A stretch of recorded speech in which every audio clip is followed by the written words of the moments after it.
from the basement of the beautiful Chrysler building in New York City. This is the Scammies, where we were just contacted by the Doge Committee, wanting a few tips on how the government could save money on office space. We're going to try to help them out. I'm your host, Michael Robertson, and each episode I'm trying to make you a little bit smarter so you can spot the scams and the scammers and keep more of your own money. There's a podcast sensation sweeping the net called Telepathy Tapes. Have you heard of it? It's a fantastic tale about how autistic kids aren't mental defects, but are in fact neurodivergents, possessing superhero-like telepathic powers, hence the name Telepathy Tapes. Is it true? Well, to uncover the truth on this one, I had to research video going back more than 30 years, which I'll show you in a minute, but first, let's understand the story. The 10-part series by the fantastic storyteller Ky Dickens introduces us to a community of parents of nonverbal autistic children and their range of powers. It starts with the skeptical reporter, that's Ky, and cameraman who witnessed firsthand telepathy from parent to child. They travel around the world performing a series of reportedly scientific sturdy tests with children reading their parents' minds.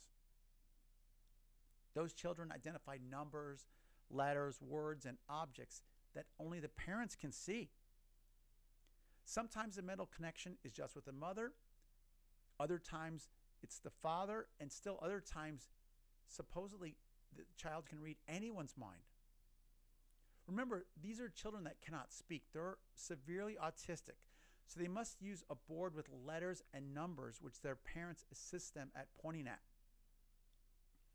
Since they have limited control of their bodies, the parents touch and guide them while they are spelling. Parents claim this technology unlocks communication with their children, who go on to reveal they are mental extraordinaires, trapped in bodies they cannot control. It's a heartwarming revelation. Let's take a look at some of the video that's on their website. In this video, you'll see a child identifying Uno cards that only the mother can see. 1. Maybe shuffle again, Dr. Powell. Oh. Plus 2. So he got the plus, too. I was wondering, because I was looking at the 2 the whole time, and I saw his hand going. In that video, you'll notice the mom is holding the board while the child taps on it. This is called facilitated communication, since the adult is facilitating the process. As the series continues, it becomes increasingly fantastic with ever more audacious claims.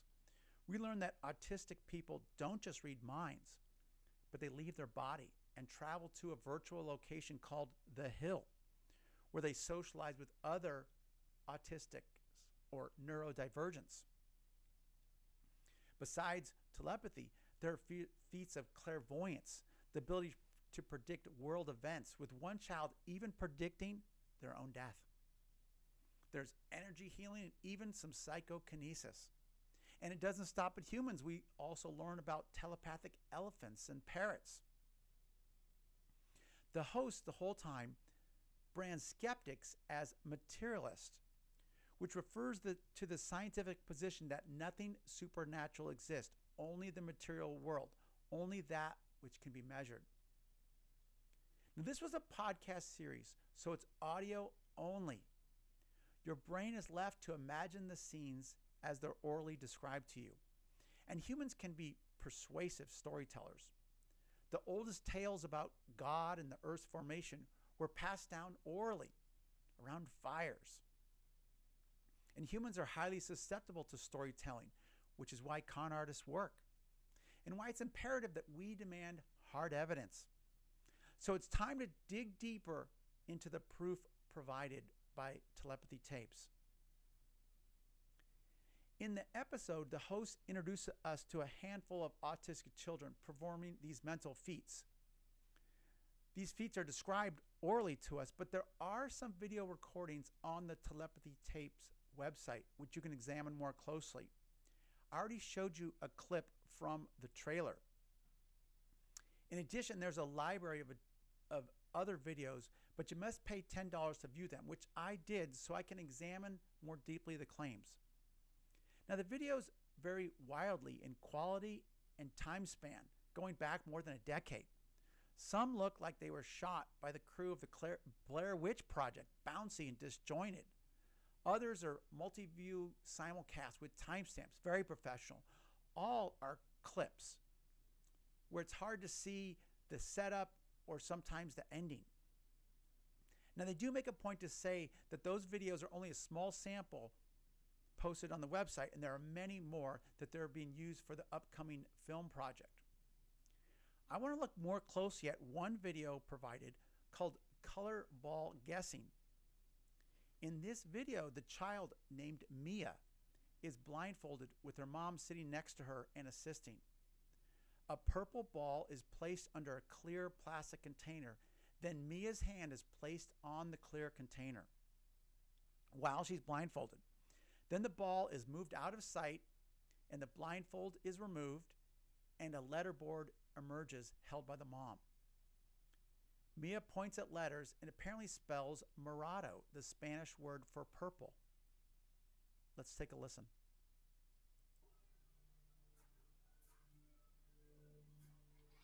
Cuando estés lista me dices. Okay, no me quito. Pero here, let's hide it in the box. Yeah, we should Let's hide take it so out. that she can. Yeah, and then just throw it in the box. Ya, para que le puedas quitar Ah, el okay. quítale Ya. el quítale el cubrebocas. Digo, la máscara. ¿Qué color era? O.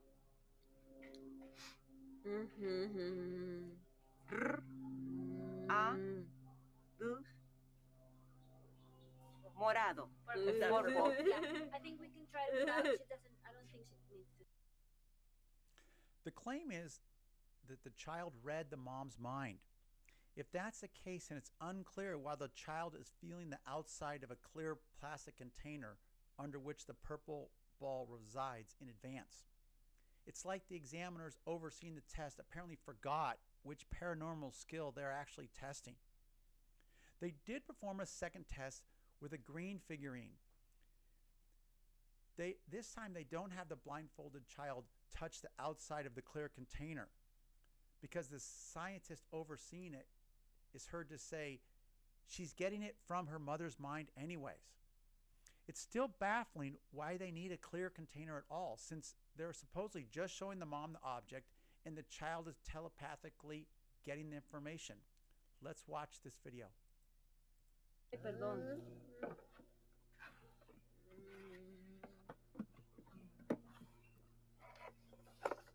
Okay. Let's try this. Is it? Here, inside of this. No tiene que no toque ahora. Ah, okay. Yeah, so. Nada más así se lo muestras. ¿Ya estás lista, Mía? You ready? If she wants Okay. to hold it, she can. Would you prefer to hold it in her hand or? Sorry.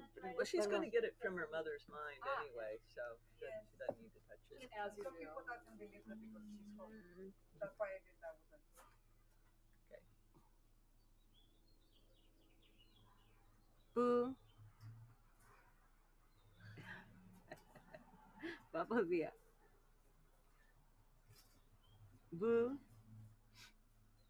E. R. Do. Verde. Green. ¿Y en inglés? Did you catch that? The child apparently spells verde, which is Spanish for green. Success! But wait a second. You can see the mom has one hand on the child's forehead and one hand holding a swaying letterboard. The mom calls out letters as the child waves their finger around, kind of aimlessly. This is facilitated communication. You may be wondering why the mom needs to touch the child on the head and hold the board. The claim is that the autistic children need the physical support to control their unwieldy bodies. Of Of course, another plausible explanation is that the child is not spelling anything. Rather, the adult is manipulating the procedure. There's a fascinating 1992 documentary that looked at facilitated communication between an adult and an autistic children. They weren't looking at telepathy. They were simply testing if the child was controlling the spelling or the adult.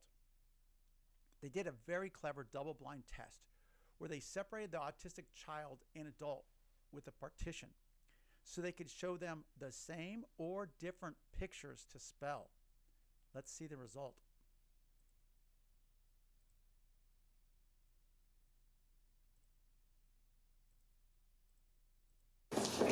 A team of psychologists and facilitators led by Doug Wheeler devised a rigorous double-blind test. Well, this is what we had in mind. It's just a simple T device. The table's split down the middle. Myself as a researcher, I can stand back here, and I'm pretty much out of view of the facilitator and autistic individuals sat side by side with a screen dividing their visual field. Sometimes they were shown the same picture.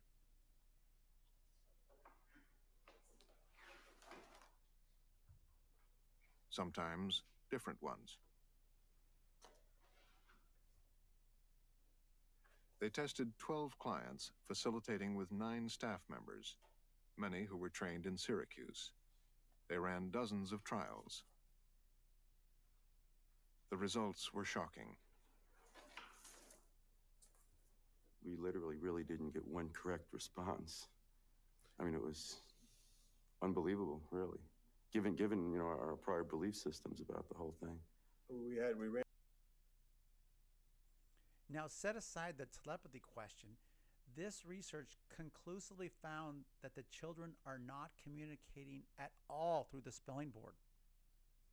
There's another damning clue from the Mia Green video that I want to see if you can spot yourselves.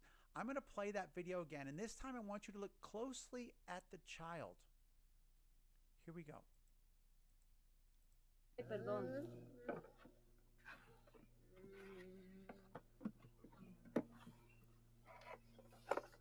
Okay. Let's try this. Is it? Here, inside of this. No tiene que no toque ahora. Ah, okay. Yeah, so. Nada más así se lo muestras. ¿Ya estás lista, Mía? You ready? She wants Okay. to hold it, she can. Would you prefer to hold it in her hand or? Sorry. Well, she's going to get it from her mother's mind Ah. anyway, so she doesn't need to touch it. As you Some do. people doesn't believe that because she's holding. That's why I did that with her. Okay. Boo.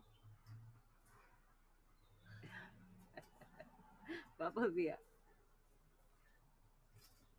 Bu. E. R. Du. Verde. Green. ¿Y en inglés?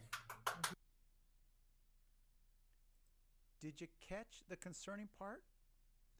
For nearly all the tests, the child is gazing off and not looking at the spelling board. Now, you may wonder, why does that matter? Humans can type without looking at the keyboard, but that's because typists have a home position, so they can anchor their hands and know where their keys are relative to that position.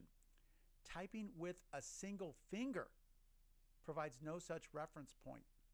You know, that 92 documentary that I mentioned earlier, they actually looked at this question as well.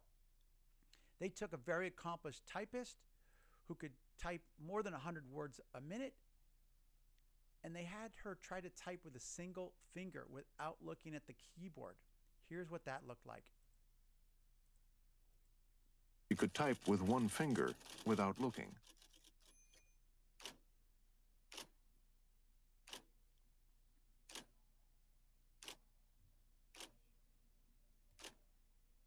Despite her intimate knowledge of the keyboard, she can't. Nobody can. Without a reference, it's just impossible.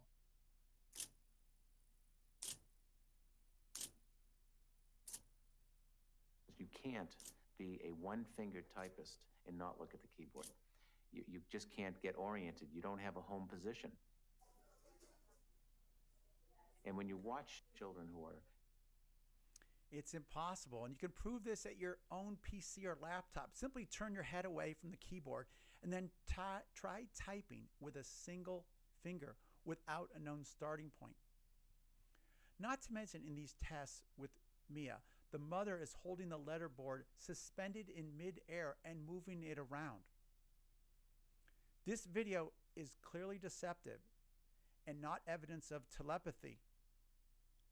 Now, there are other videos on the Telepathy Tapes website offered as evidence. I examined just this one that is one of the ones that was more complete. The claim in the series is that amazingly every autistic child has telepathic powers. If that's the case, there should be many highly persuasive video demonstrations. Why offer one, such as the ones with Mia, that is so easily debunked? My conclusion is that the entire premise of telepathy is manufactured by a persuasive storyteller using clever editing and innate human gullibility, and that the evidence simply does not exist. Now, on the website, they beg people to donate money so they can make a movie. Well, they shouldn't need to beg for donations, because they could collect hundreds of thousands or even more than $1 million from organizations out there offering prize money to prove any paranormal powers. There's the Center for Inquiry Investigations will pay $500,000.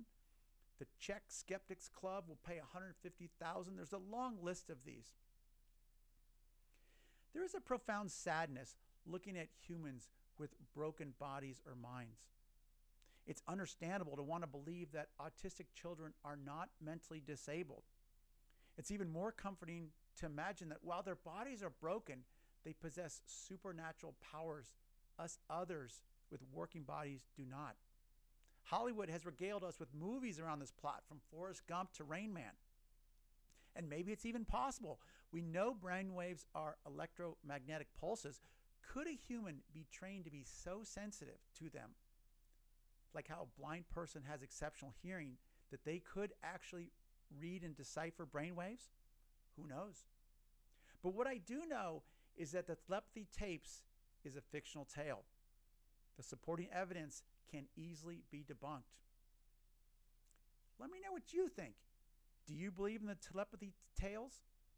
Is there evidence you find persuasive in the podcast or on the website? Will you go to the movie? Let me know in the comments. I'll leave links to some of the research I uncovered in the notes. Thanks for watching, guys.